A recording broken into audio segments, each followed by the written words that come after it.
8:46 a.m., New York City, New York. American Airlines Flight 11 is allegedly flown into the North Tower by Mohammed Atta. This is the widely known video of the attack, shot by Jules Naudet. At face value, it may not look like much.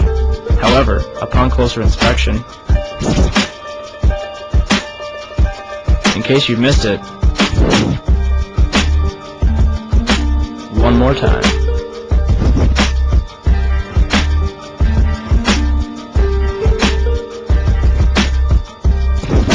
If you look closely, you'll notice that the shadow of the plane meets the building after the flash occurs. This means that the flash is not the fuselage colliding with the building, but rather a separate event. Not to mention that the flash is twice as wide as the fuselage itself. Within minutes of the attack, news teams from all over the city had their cameras trained on the World Trade Center. Therefore, the second impact was covered by almost every conceivable angle. This footage was shot by CNN. On the underside of the fuselage, an extra piece of equipment is visible.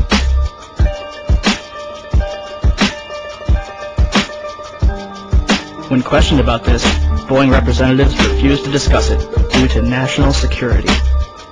This is what the underside of a Boeing 767 should look like. The following footage is taken from the documentary Why the Towers Fell. Whoa, whoa, whoa. Bring it back. You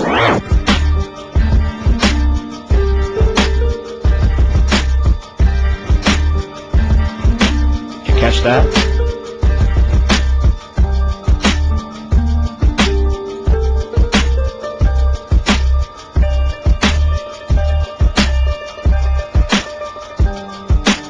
A missile is fired seconds before impact. Skeptics claim that the flash is the fuselage colliding with the building. If that were the case, it would look like this. Also, notice that the flash is reflected in the fuselage of the plane. The flash is also present in footage taken by Evan Fairbanks, Jennifer Spell, and CNN. Al-Qaeda certainly couldn't have added this equipment at Logan International Airport. And even if they did, the flight crew would have noticed it. So where did this plane come from? The first question I have is basically to get from you a sense of how you would rate the American media in their coverage of the events of the attack last September. Well, let's see. Shamefully is a word that comes to mind.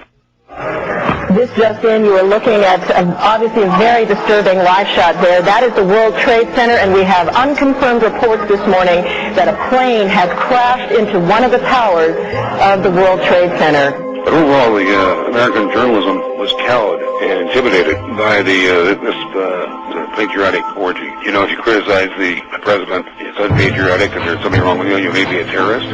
So in that sense, there's not enough room for dissenting voices? Well, there's plenty of room. There's just not enough people are willing to take the risk.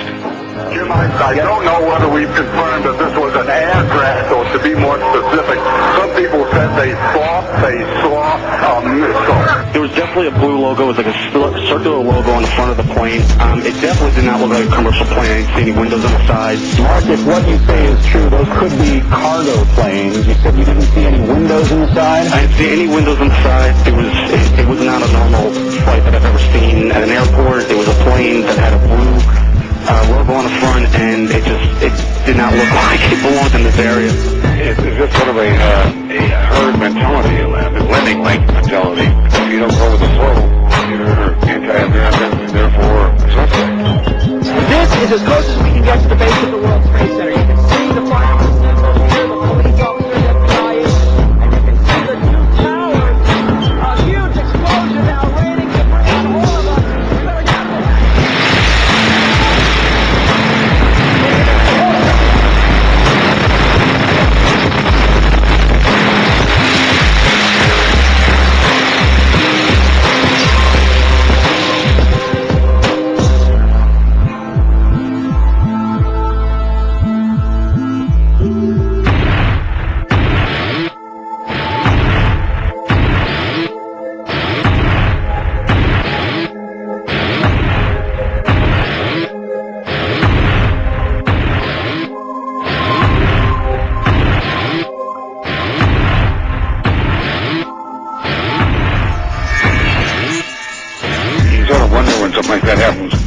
who stands to benefit, who had the opportunity and the motive.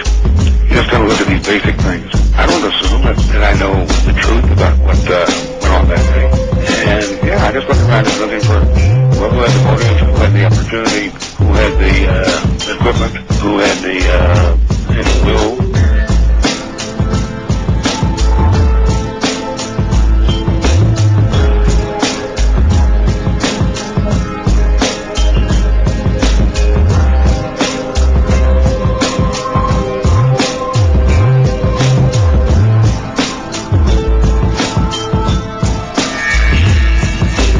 've spent enough time on the inside of the White House and a bit of campaigns, and I've known enough of the people who do these things to know that the public version of the news of an event is never really what happened. And these people, I think, are willing to take that even further. Are you sort of suggesting that this worked in the favor of the Bush administration? Oh, absolutely.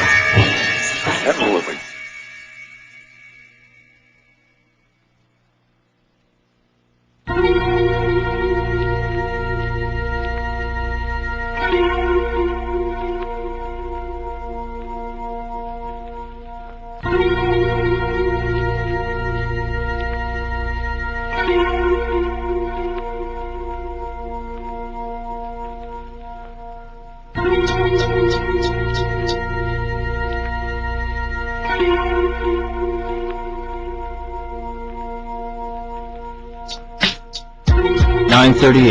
Arlington, Virginia.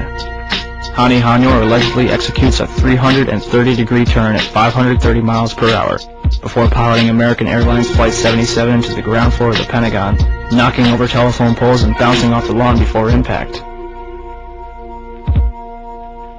First, let's meet Hani Hanyour. Hanyour had come to Freeway Airport in Bowie, Maryland 1 month earlier seeking to rent a small plane. However, when Hanyour went on 3 test runs in the second week of August, he had trouble controlling and landing a single-engine Cessna 172.